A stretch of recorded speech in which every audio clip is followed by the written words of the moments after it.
YouTube, it's Kel. I hope this video finds you well. We're going to tackle a subject tonight that I have taught many times in groups. It is the subject of codependency. I'm going to wing it again, and we're going to see how that goes. It's a very complicated subject, so it's highly likely that this is going to just be an overview and that future videos I will come back and kind of do follow-up videos on things that I missed or things that, additional things that I wanted to say that maybe I didn't or whatnot.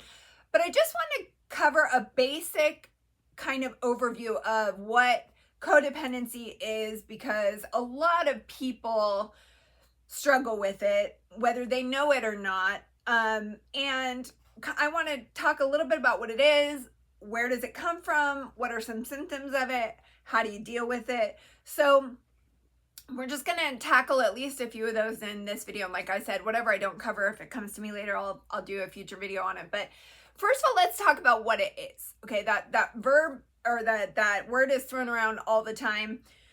And a lot of times people said, what's the difference between codependency and dependency?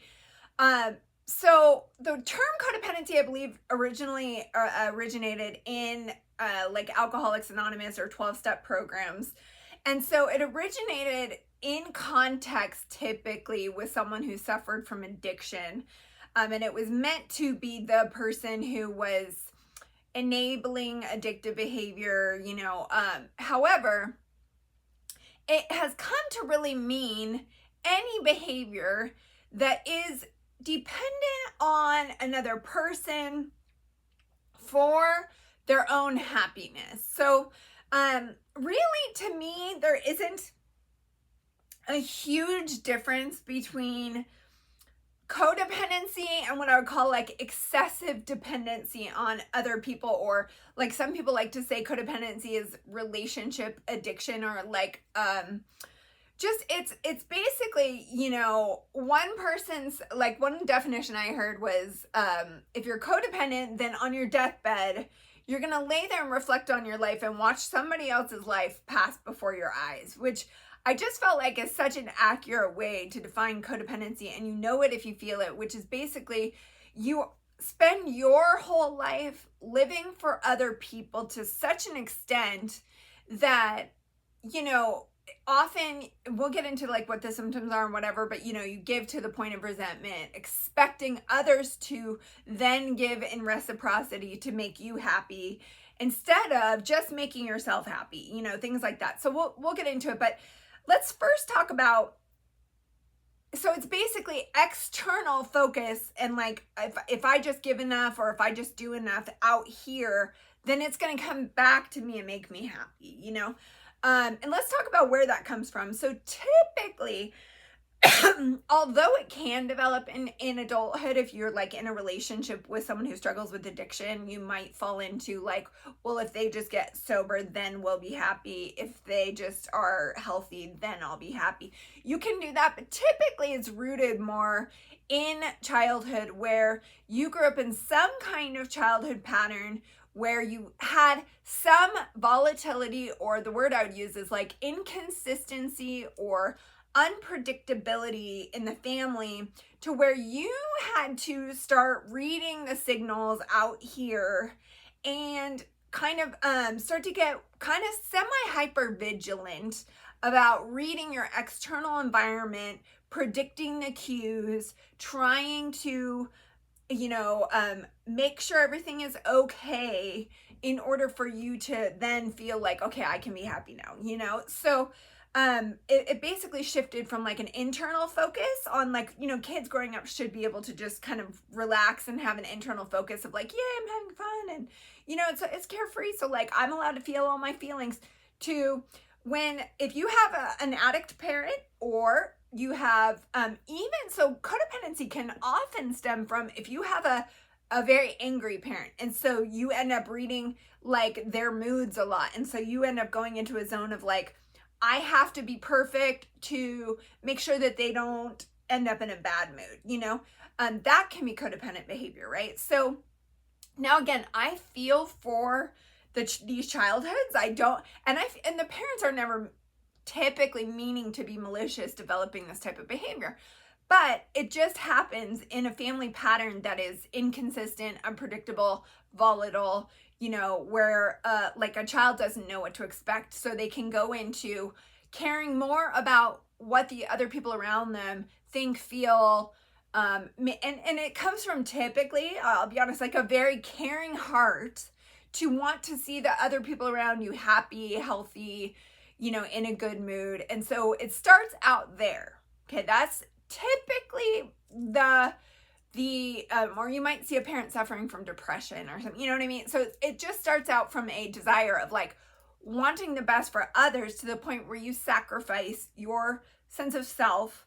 But then it turns into a negative later when it becomes such a lifestyle as an adult to where you start to give to the point where it hurts you. So it's one thing to be a giving person. I am all for that. I think it's great to be what I would call a joyful giver, a giver who gives out of the fullness of their heart, out of the fullness of their cup, gives because they're overflowing with love. Yes, absolutely. Always, do that as much as you can. But codependency often starts to be where you're like, I am giving because there's this subconscious expectation that if I give, then surely they're going to give back to me, which is then going to create this mutual fulfillment that we both need and want, instead of what a healthy relationship looks like is, like I said earlier, is like, I'm going to give when I can, but I'm also going to take care of myself, make sure that I am happy and that I am being a joyful giver and not giving out of resentment, that I'm not giving out of obligation, that I'm not giving, if I'm going to turn around and like use it against you or spit it back in your face or so I think, and so we'll talk about a little bit about like what the symptoms are, and I'll read some of them and talk a little bit about them so that you can understand more. But like, so, okay, so it says like one of the first ones is you focus on other people and their problems, doing for others, even when it negatively impacts your mental health, physical health, finances, etc. So like you might, again, give to the point where your budget, your finances are way off, but yet you are just making sure everybody else is taken care of. That would be a codependent behavior if you're not taking care of your own finances. This you might often see, that's a classic codependent behavior of like adult parents of maybe adult children who struggle with addiction. You might see them giving to the point where like they have to mortgage their house, or you know what I mean? And then, so that's like the enabling behavior where it's like, okay, enough is enough. You are now giving to the point where you're not modeling healthy boundaries. You're not modeling taking care of yourself. So that's just one symptom. Another one is that a lot of times codependents are extremely self-critical, and this guilt can be used against them, right? Like, so, but they feel like, if I can only do more, it's a constant, like, I haven't done enough kind of thing, or, and then underneath that is typically an irrational belief of like, if I only do more, I will be loved, or they can often think I'm defective or I'm not good enough at my core. And so giving is kind of like an overcompensation. Again, I am all for giving. I'm not telling people not to give, but in therapy, I have seen that a lot of times people give out of obligation. And then when that happens, it turns into resentment and it turns you into a person you don't want to be, So, okay. Another symptom is you feel responsible for everything and everyone. Now that's a huge symptom right there, is when you feel overly responsible for other people's feelings and happiness, especially happiness. That's a big bling, bling, bling siren that you are exhibiting codependent behavior. Because one thing I want you to hear from a therapist who has practiced for 20 years now is that you can never make anyone else happier. They have to do it themselves. Happiness is an inside job. Now, you can walk alongside someone. You can, provide example. You can, but it's always, you can even decrease loneliness or things like that. But you cannot, a person has to do the inside work of their own happiness. You can never give it to them. So they have to do the work. No matter if they tell you, you make me happy. It's like, no, really, I don't. Maybe you're happier when you're around me, but like, that's you doing it, So really, like, but codependence will take on both. If someone else is suffering, they'll think it's their fault. And if someone else is happier, they'll think it's their fault. So like, it's an over responsibility for other people's feelings and other people's behaviors. Oh, if that person drank, it's because I did something, Oh, if that person got mad, it's because I did something. It's like, no, they chose to drink and they chose to get mad, and that's on them, and they have to deal with their behaviors and their consequences. And yes, you may have acted in a way that maybe you regret, and you have to take ownership for that, but you did not make anybody do anything. So again, these are like how to clear up boundaries for codependent people who maybe grew up in families where boundaries were enmeshed or confused or not delineated, So, okay, another one is you absorb other people's feelings. Now that just can be you're empathetic, which that's not even like a bad, there's no, I won't even expand on that one because that one to me can be a gift of codependency. So here's another one. You are a people pleaser, afraid of disappointing or upsetting others. So when you sacrifice who you are to please other people, you are essentially saying in that interaction, I value your opinion of me more than I value my opinion of me. Or I am abandoning myself to please you. So therefore you're valuing that other person more than you're valuing yourself. And there is a problem with that because consistent self-abandonment is going to have consequences. So making other people or trying to like uplift others or encourage others or whatever is great.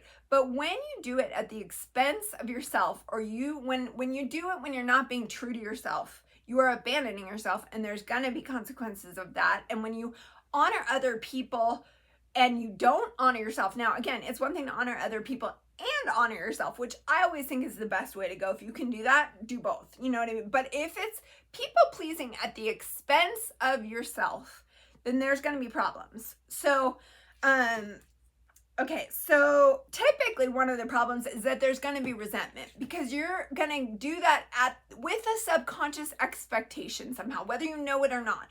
Typically it's going to be they're going to love me more. They'll give back to me somehow, whether you know it or not. But again, and when that doesn't happen, you will be resentful. So, okay, here's another one. You have trouble setting boundaries and being assertive.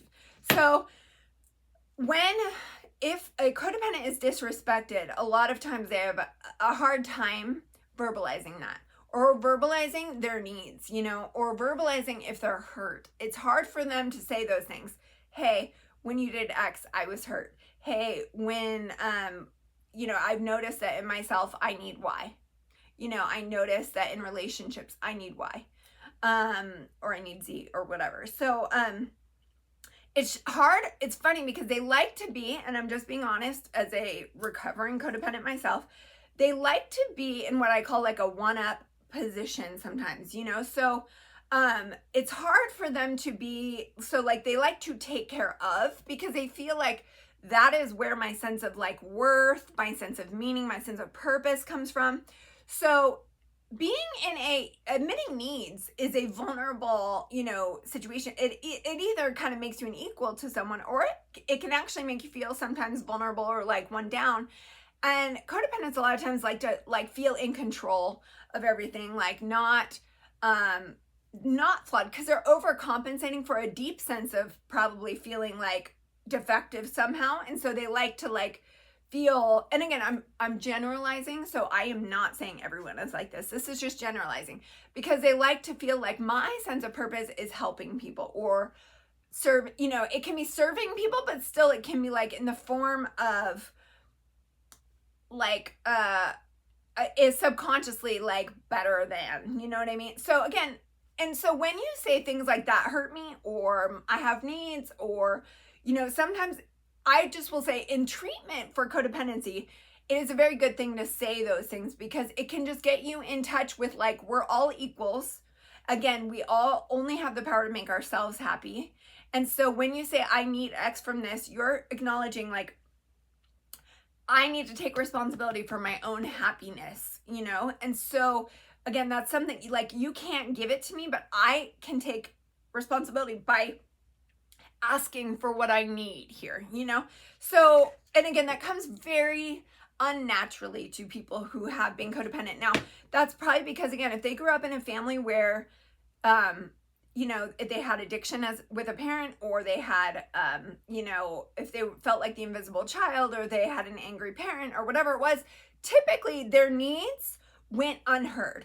Typically there was a time in their childhood that they tried to voice their needs, and they were gaslit for it, they were minimized, and they, basically, like, were told you're not allowed to have needs, or your needs are not that important. And so they learned, codependents typically in the past, in their childhood, learned to kind of not have needs that were as important as what they thought other people's needs were. So, okay, going on, it says you ignore your own feelings and needs, possibly numbing them with food, alcohol, and drugs. So that's what you end up seeing a lot of times, or control, or, you end up seeing, again, it's this ignoring of the sense of self for the external world. So a lot of times that results in what I would call, like, psychic or emotional numbing.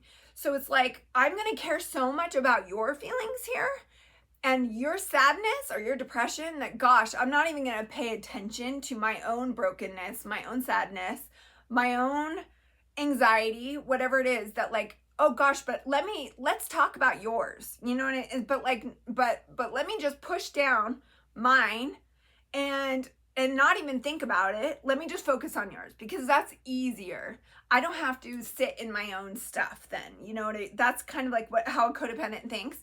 And they also, again, it gives them a sense of purpose to focus on somebody else, so, and also, like, yeah, so they may have subconsciously pushed all that stuff down so much for a long time that they're scared to go there, because they think, oh my gosh, if I fall into a hole of depression, I'm never going to get out of it. Or if I fall into my own, level of, like, brokenness or anxiety or whatever it is, I don't know that I'll get out of it. So let me just keep focusing compulsively on everybody else, because that's just easier, Okay.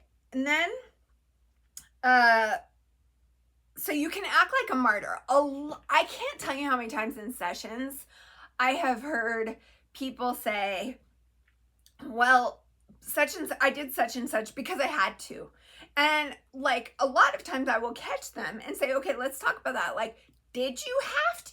Was that, let's talk about those words, because no one was holding a gun to your head, you felt like you needed to out of obligation, but who was making you? And again, that's kind of a victim mentality to, when you come back after giving or whatever, and then talk about how ungrateful people are because you did so much, you end up kind of sounding like a martyr, because, like, you just basically didn't say no on the front end when you didn't want to give. And so you ended up giving. And then you're basically, like, saying, oh, how dare they be ungrateful. But really, like, so that ends up making you sound like a martyr, because you just didn't say no on the front end. You know what I mean? Because no one made you give so much. It really was, like, for your own, you chose to do that, right? So, it makes you seem like maybe you didn't think it through, like, your yes and your no very well. And again, I have made all of these mistakes in the past, so, and I just, obviously as a therapist, a lot of times therapists, people, there's certain professions that are prone to codependency, excuse me, nurses, even doctors, like, oh my gosh, so sorry. But okay, so another one is that you can be perfectionistic. So a lot of times, again, codependents can be like, if I'm only perfect, then my life will be, or they will stop using, or they will stop getting mad at me if I'm perfect, or they will stop blaming me for their eating or what, or the, you know, our marriage being bad or sex being bad, whatever it is, like, I just need to be perfect. So then, and deep down underneath that, there's an irrational belief of, I must be perfect to be loved. So, you know, I won't get into that here, but basically, like, there needs to be some CBT work done on defective, like, irrational core beliefs of, like, them thinking that at their core they're defective and that they won't be loved if they're imperfect, which, again, that you can work around that in therapy and whatnot. But so they strive so hard to be, quote, perfect, and it ends up just making, you know, perfectionists look silly sometimes because they get so defensive about mistakes, and it's like, we all make mistakes. So you tend to overwork and overschedule yourself, obviously, because you have a hard time. Codependents have a very hard time saying no, because they feel like they're disappointing other people. They're admitting they're not superwoman or superman. And so you can be controlling, nagging, and critical of others. So yeah, the controlling piece is, again, when you are not filling your own cup, you become desperate for other people to fill your cup, right? And so when that happens, you become very controlling about how that happens. You're like, you know, this, and it always is like not enough, right? Because you're not filling your own cup. So if you are filling your own cup, you need other people to do it right less. Does that make sense? So like, and then the last one is you crave predictability, structure, and certainty. It just makes you less flexible as a human. So those are just some symptoms of codependency. And oh my goodness, we are at 21 minutes so far. So in the future, I will go over some treatment of that. And essentially, as you can imagine, I'll just give the basics here, and if you want to Google it in the meantime before I do another video about treatment of codependency, because I will, but at 22 minutes, we're already kind of long into this one. But so Google treatment of codependency if you want, you know, more info in the meantime. But essentially, the basics of treatment of codependency is pulling back into filling your own cup of happiness, of taking care. It's a lot of self-care. What did I need as a child that I did not give to myself, or that I did not get from my parents, that I need to start to give to myself? How can I do self-care on a regular basis to learn to make myself happy so that I am not desperate to get that from other people when I cannot control whether they get that to me or not? It might include hobbies. It might include you know, even whatever. You have to learn what makes you happy. And that's really hard work when people think, oh, well, serving other people makes me happy. It's like, well, what if other people aren't around? And what, you have to, what fills your cup of joy, of happiness, of, like just making you have the most ultimate well-being? Is it exercise? Is it, so like, what are you taking care of yourself? Are you eating good food? Are you nourishing and like nurturing yourself, before you go nurture and and this, to me, I won't get into the biblical nature of any of this, but the one thing I'll say is the general rule across the world is love your neighbor as yourself. And this hit me about 20 years ago that, like, your higher power, mine's God, like, loves all of us equally, in my opinion. And that means that, like, he or whoever your higher power is probably wants you to love your neighbor as much as you love yourself. Not more than you love yourself. Maybe not less, you know what I mean? But you're the only one in control of yourself. You're the only one with control over how happy you are. And so that is good stewardship when you learn to take care of yourself, and when you take care of your own happiness and you learn what makes you happy so that you can end up being a joy to other people around you. When you are excessively codependent, you end up being complaining all the time. You end up being angry and resentful and controlling. And so to me, that's not, if you want to be like even biblical or whatever about it, it's like, that's not even good stewardship of your own happiness in your own life and taking care of what, your higher power, mine is God, like, has given you. And again, I'm not going to get too into it there, but it's like, you just, there is something to be said for taking care of yourself first, because that is all you have control over. So, really, again, that comes back to in terms of treatment. And again, I'm just doing a very brief, it means setting boundaries, strong, clear boundaries in work, in relationships, in friendships, in all areas of your life, right? It means saying no to the things that are not okay with you. So, and saying yes to the things that are good for you. It means learning to be in touch with your own needs and your own feelings and stating them clearly. And if they're not met, doing something about it.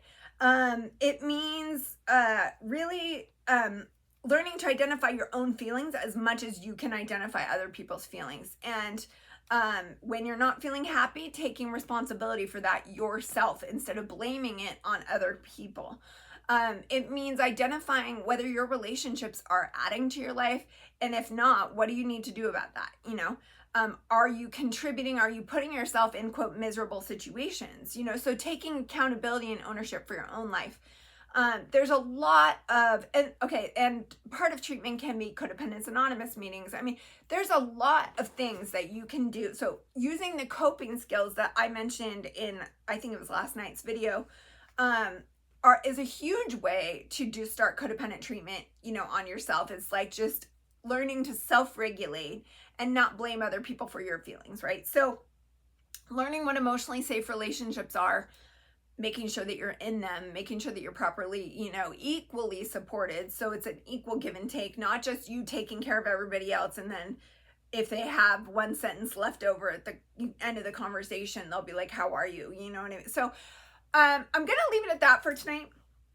Again, if you want more interventions, you know, for just Google treatment of codependency, but I will do a future video, maybe even tomorrow, on treatment of codependency, just to follow up on this video so I don't leave people hanging for too long. But this video is already 27 minutes, which is crazy. But I really wanted to address this because boundaries and clear boundaries is a very effective way to increase the happiness in your own life. Because if you don't have clear boundaries and you are very codependent, you will drive yourself insane very fast. It's like, you know, codependency is like filling someone else's cup with water and then expecting it to take your own thirst away, you know? So if you don't learn to fill your own cup with water, you're gonna have major problems. So I will be on again probably tomorrow night, if not the next, and do more on the treatment of codependency and more specific ways to like make sure that your boundaries are good and that you're taking care of yourself and that you are loving yourself as much as you're loving neighbor. And I will see you next time, and thanks for tuning in. Hope you're doing well.